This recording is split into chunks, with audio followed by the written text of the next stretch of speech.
Assalamualaikum warahmatullahi wabarakatuh. Yang terhormat Ibu Dr. Nova Mardiana SEMM selaku dosen pengampu mata kuliah MSDM Strategik. Di sini kami kelompok 6 akan membahas materi bab 23 mengenai strategi penghargaan. Dengan tujuan pembelajaran, yang pertama memahami konsep strategi penghargaan, lalu yang kedua menganalisis pentingnya strategi penghargaan dalam organisasi, yang ketiga mengenali karakteristik apa saja dalam strategi penghargaan yang efektif, lalu yang keempat memahami proses pengembangan strategi penghargaan, yang kelima mempelajari inisiatif penghargaan khusus, lalu yang terakhir menilai tantangan dalam penerapan strategi penghargaan. Baik, untuk yang pertama kita mulai dengan memahami tentang strategi penghargaan. Strategi penghargaan berkaitan dengan kebijakan dan praktik yang diperlukan untuk memastikan bahwa nilai orang dan kontribusi yang mereka buat untuk mencapai tujuan organisasi, departemen, dan tim diakui dan diberi penghargaan. Ini tentang perencanaan dan pelaksanaan desain dan implementasi sistem penghargaan, yaitu proses, praktik, dan prosedur penghargaan yang saling terkait yang bertujuan untuk memenuhi kebutuhan organisasi dan pemangku kepentingannya dan untuk beroperasi secara adil, setara, dan konsisten. Jadi di sini dijelaskan bahwa strategi penghargaan bukan sekedar pemberian insentif atau bonus, tetapi juga merupakan suatu pendekatan yang sangat strategis dalam kebijakan organisasi. Tujuan utamanya adalah dengan memastikan bahwa kontribusi individu, baik dari karyawan, tim, maupun departemen, benar-benar dihargai dan diakui. Strategi ini juga mencakup proses perencanaan hingga implementasi sistem penghargaan yang menyeluruh, termasuk kebijakan, praktik, hingga prosedurnya. Dengan begitu, organisasi dapat memastikan bahwa seluruh sistem berjalan secara adil, setara, dan konsisten. Ini penting agar penghargaan tidak hanya bersifat formalitas saja, tetapi juga berfungsi untuk memotivasi dan membentuk budaya kerja yang positif. Baik, kita lanjut ke definisi strategi penghargaan. Strategi penghargaan adalah rencana jangka panjang organisasi untuk mengatasi masalah penghargaan dengan mengembangkan kebijakan, praktik, dan proses yang mendukung pencapaian tujuan bisnis serta kebutuhan pemangku kepentingan. Strategi ini menghubungkan kebutuhan bisnis dan karyawan dengan sistem penghargaan yang adil dan efektif. Didukung oleh filosofi penghargaan, strategi tidak hanya fokus pada apa yang harus dilakukan, tetapi juga bagaimana mengimplementasikannya sesuai dengan budaya dan kebutuhan organisasi. Harus ada strategi penghargaan. Jadi menurut Duncan Brown, strategi penghargaan pada hakikatnya adalah cara berpikir yang dapat kita terapkan pada setiap masalah penghargaan yang timbul di organisasi kita untuk melihat bagaimana kita dapat menciptakan nilai darinya. Nah, jadi ada 4 alasan utama untuk mengembangkan strategi ini. Yang pertama itu organisasi perlu memiliki visi yang jelas tentang tujuan penghargaan dan cara pencapaiannya. Yang kedua, gaji merupakan biaya terbesar dalam organisasi sehingga perlu dikelola dan diinvestasikan dengan baik untuk jangka yang panjang. Yang ketiga, ada hubungan positif antara penghargaan dan kinerja, sehingga perlu diperkuat agar meningkatkan produktivitas. Yang terakhir, itu strategi penghargaan harus terintegrasi dengan kebijakan manajemen sumber daya manusia agar selaras dan saling mendukung. Next, karakteristik strategi penghargaan. Jadi, Armstrong dan Murlis mengemukakan bahwa strategi penghargaan akan dicirikan oleh keberagaman dan dikondisikan oleh warisan masa lalu dan realitas di masa depan. Meskipun ada aspek penghargaan yang serupa di berbagai organisasi, penerapannya akan berbeda sesuai dengan konteks strategi dan budaya masing-masing. Jadi ahli strategi penghargaan harus mempertimbangkan perspektif manajemen puncak dan meyakinkan mereka dengan argumen yang kuat bahwa strategi penghargaan perlu diterapkan. Selain itu, faktor finansial menjadi pertimbangan utama terutama dalam hal keterjangkauan dan keutuhan investasi. Strategi ini juga harus dapat meyakinkan karyawan bahwa penghargaan akan yang diberikan sesuai dengan kebutuhan mereka dan mendukung tujuan bisnis bagi organisasi. Oke, materi selanjutnya yaitu mengenai dasar strategi penghargaan. Strategi penghargaan dalam suatu organisasi tidak boleh dibuat secara asal-asalan. Dasarnya harus berupa analisis yang mendalam dan juga terstruktur mengenai kondisi sistem penghargaan saat ini.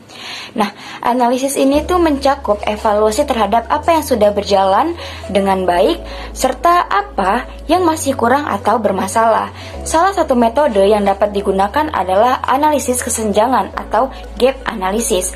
Metode ini bekerja dengan cara membandingkan antara kondisi ideal, apa yang seharusnya terjadi, dengan kondisi aktualnya, apa yang sedang terjadi saat ini, lalu mengidentifikasi perbedaan atau celahnya yang perlu diatasi. Setelah kesenjangan ditemukan, organisasi itu harus mampu menganalisis akar penyebabnya, lalu menyusun strategi dan juga langkah-langkah yang tepat untuk mengatasi masalah tersebut. Oke, selanjutnya yaitu isi strategi penghargaan. Strategi penghargaan itu umumnya mencakup dua aspek besar. Yang pertama yaitu strategi penghargaan yang menyeluruh. Strategi ini itu berfokus pada pembangunan sistem penghargaan yang seimbang dan juga terintegrasi, yang mencakup penghargaan finansial seperti gaji, bonus, dan juga insentif. Kemudian penghargaan non-finansial seperti pengakuan, jenjang karir, dan lingkungan kerja yang positif. Tujuan utamanya adalah meningkatkan motivasi dan juga loyalitas karyawan, mendukung pencapaian tujuan organisasi, serta mendorong keterlibatan aktif seluruh tim. Oke, yang kedua yaitu inisiatif penghargaan khusus. Berbeda dengan strategi menyeluruh, inisiatif ini lebih bersifat spesifik dan juga fleksibel, di mana dirancang sesuai kebutuhan organisasi dan juga dinamika dari bisnis.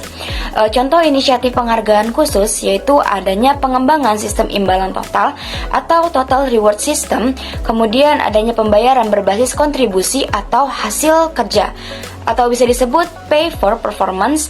Kemudian adanya restrukturisasi gaji agar lebih adil dan juga kompetitif.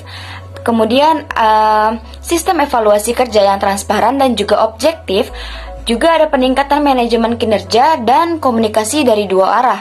Kemudian adanya penerapan skema informal seperti apresiasi langsung, pujian publik, atau hadiah simbolis. Dan yang terakhir adanya fleksibilitas kerja, transparansi, serta kesetaraan antar karyawannya.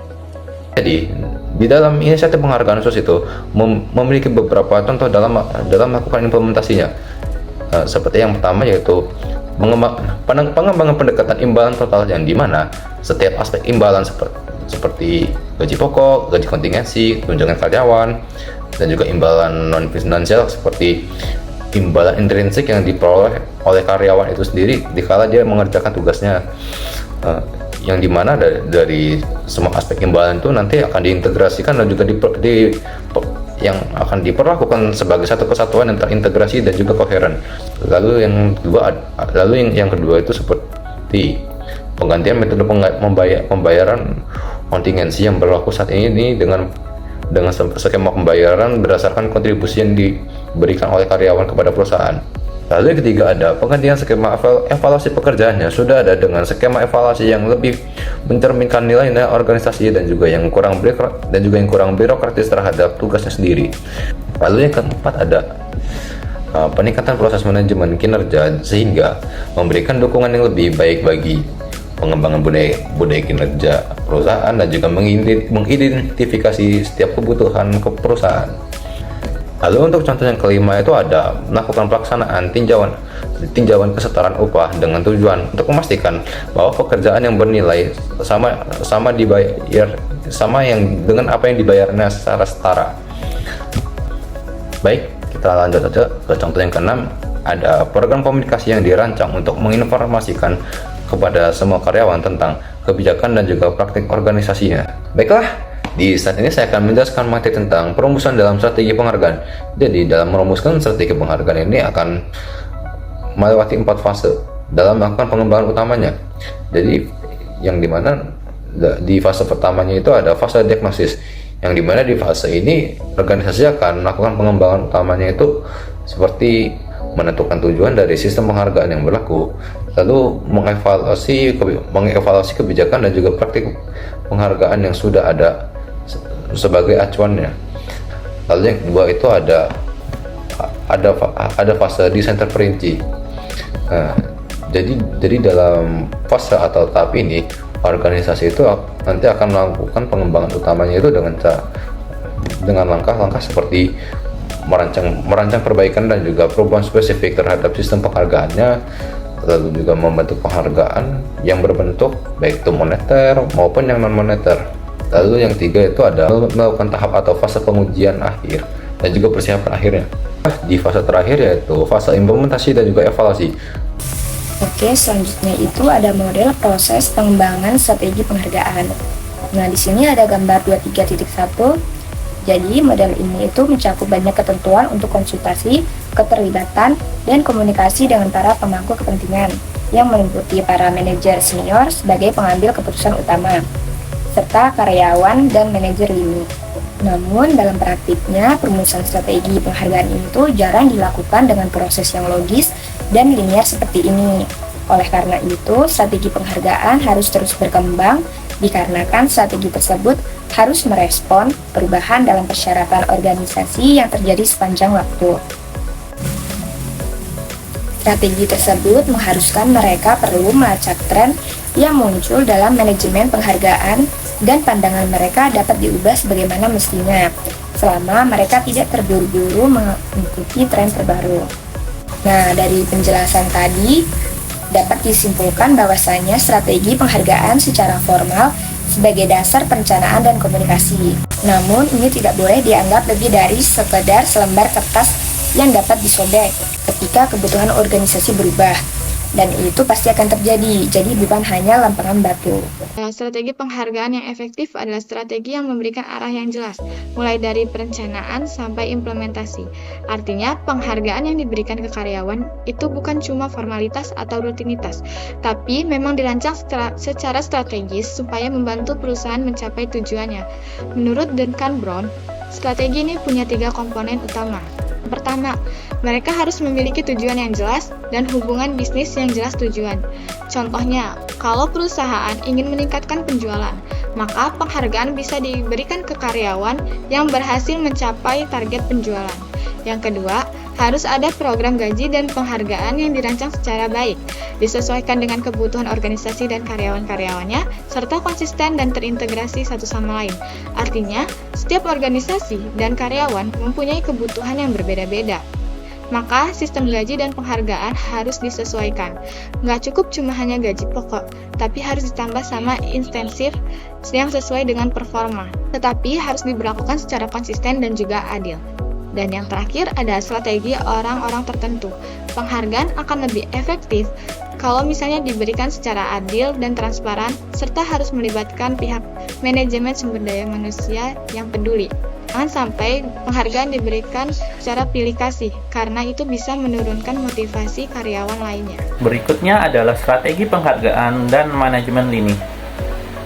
Jadi, fungsi manajemen SDM atau people management dapat memulai kebijakan dan praktik penghargaan baru. Tetapi manajer linilah yang memiliki tanggung jawab utama untuk mengimplementasikan trennya dengan tepat untuk mendelegasikan lebih banyak tanggung jawab untuk mengelola penghargaan kepada manajer lini. Beberapa akan memiliki kemampuan untuk menanggapi tantangan dan peluang, namun beberapa orang mungkin masih belum bisa melaksanakan tanggung jawab ini tanpa bimbingan dekat dari people management.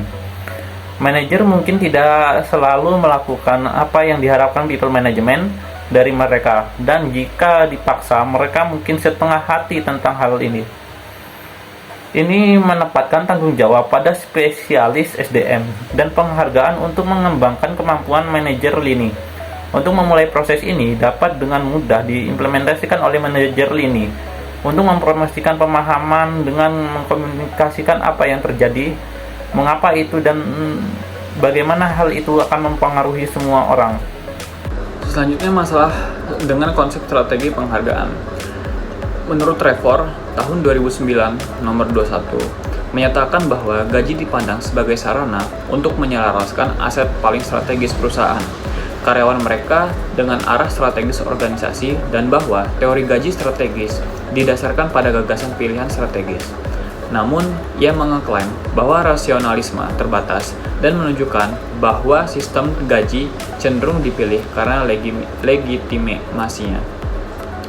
Dan kedua, menurut Trevor tahun 2009 nomor 34, implikasi utama dari temuan penelitian ini adalah teori tidak sejalan dengan kenyataan dan mungkin mewakili cita-cita yang sebagian besar tidak dapat dicapai dalam praktik. Diperlukan pendekatan alternatif untuk menggunakan sistem pembayaran dalam mendukung strategi pendekatan yang mengakui batasan relatif pada kemampuan perusahaan untuk mengelola pembayaran secara strategis.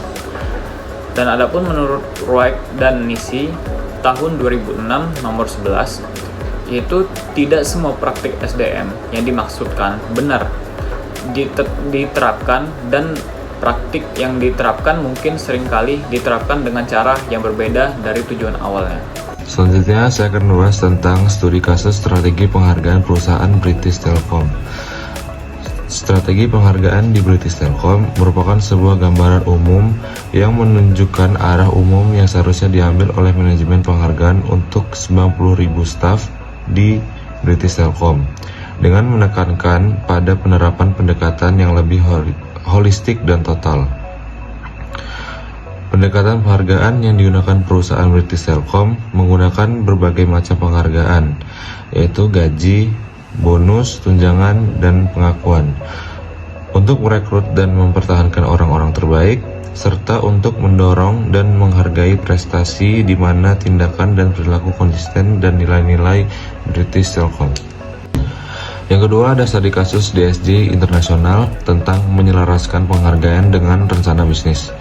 Dalam lingkungan ekonomi yang sulit, DSJ menyederhanakan campuran pengaturan penghargaan yang rumit untuk membangun keselarasan yang erat antara penghargaan dan 5 komponen rencana pemulihan bisnis baru, terutama melalui desain ulang rencana insentif eksekutif. Perubahan tersebut dirancang untuk meningkatkan persepsi garis pandang antara kinerja individu, kinerja kelompok, dan penghargaan. Hal ini menggambarkan peran penting komunikasi untuk menjelaskan mengapa perubahan penghargaan, apa artinya bagi bisnis, dan bagaimana setiap komponen penghargaan terkait dengan rencana bisnis. Jadi kesimpulan dari materi tersebut adalah strategi penghargaan itu berkaitan dengan kebijakan dan praktik yang diperlukan untuk memastikan bahwa nilai orang dan kontribusi yang mereka buat untuk mencapai tujuan organisasi, departemen, dan tim diakui dan diberi penghargaan. Lalu strategi ini membahas tentang perencanaan dan pelaksanaan desain dan implementasi sistem penghargaan mulai dari proses, praktik, dan prosedur penghargaan yang saling terkait, yang akan bertujuan untuk memenuhi kebutuhan organisasi dan pemangku kepentingan serta beroperasi secara adil, setara, dan konsisten. Lalu menentukan juga apa yang ingin dilakukan organisasi dalam jangka panjang untuk mengatasi masalah imbalan yang kritis dan untuk mengembangkan serta menerapkan kebijakan praktik dan proses imbalan yang akan mendorong tercapainya sasaran bisnisnya dan memenuhi kebutuhan para pemangku kepentingannya.